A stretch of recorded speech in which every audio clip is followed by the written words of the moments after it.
రాష్ట్ర వ్యాప్తంగా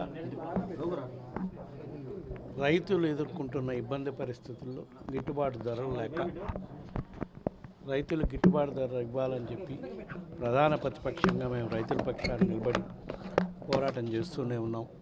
అధికారంలో ఉన్న అధికారం లేకపోయినా కూడా అందులో భాగంగా మిర్చి రైతులు ఇబ్బందుల్లో ఉంటే గుంటూరు మిర్చి యార్డు పరిశీలనకు పోయి రైతులకు అండగా నిలబడటానికి సంఘీభావం తెలపడం జరిగింది. ఇప్పుడున్న పరిస్థితుల్లో ప్రకాశం జిల్లాలో గుంటూరు ప్రకాశం రెండు జిల్లాల్లో పొగాకు రైతులు చాలా అధ్వానమైన పరిస్థితుల్లో ఉన్నారు. రైతులకు గిట్టుబాటు ధర లేక పంట కూడా చాలని అకాల వర్షాల వల్ల పంట కూడా ఆశించిన స్థాయిలో పొగాకు పండక గిట్టుబాటు ధర రాక రైతులు ప్రకాశం జిల్లాలో ఇప్పటికే ఒకరో ఇద్దరు రైతులు ఆత్మహత్యలు చేసుకున్న పరిస్థితులు ఉన్నాయి.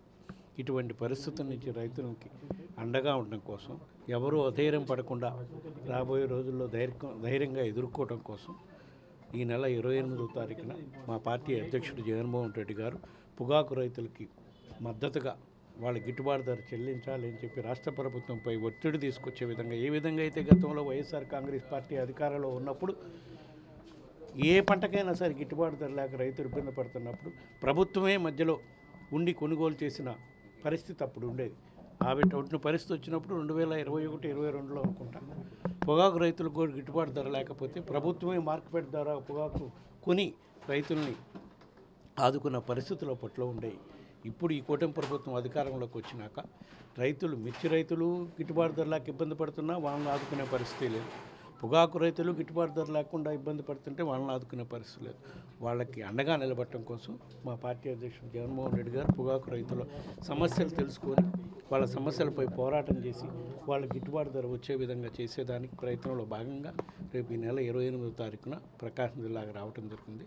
ఆ సందర్భంగా నాయకులందరితో మాట్లాడటానికి ఈరోజు నేను ఇక్కడ రావడం జరిగింది. వాళ్ళు ఏమన్నా మాట్లాడి వాళ్ళు అధికారంలో ఉన్నారు కాబట్టి వాళ్ళు చూపించాల్సిన అవసరం ఉంది.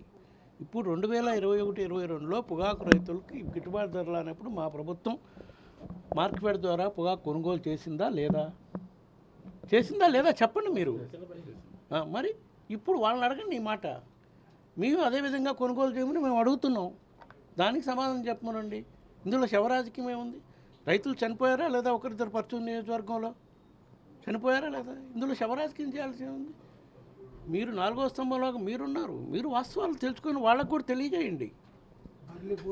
ఏ పొగాకు వేసిన వాళ్ళకైనా రైతుల పాలిట నిలబడి దీంట్లో రైతులు కొంచెం ఎక్కువగా పంట పండించారనే ఇది కూడా ఉంది. సరే, తెలుసో తెలియకో బోర్డు ఆశించిన దానికన్నా ఎక్కువ పంట పండించారు. దానికి ప్రధాన కారణం పోయిన సంవత్సరం మంచి రేటు ఉండబట్టి. ఈ అన్నీ కూడా ఈ అక్రమంగా కూటమి ప్రభుత్వం మా నాయకులపై మాపై పెడుతున్న కేసులే.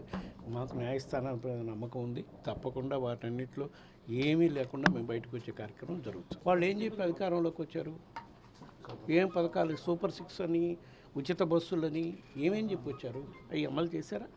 ఎక్సెప్ట్ పింఛన్ తప్పితే 4,000 రూపాయల పింఛన్ తప్పితే మిగతా పథకాలు ఏమన్నా అమలు చేశారా? దానికోసమే వెనుపోటు దినం అని పెట్టడం జరిగింది.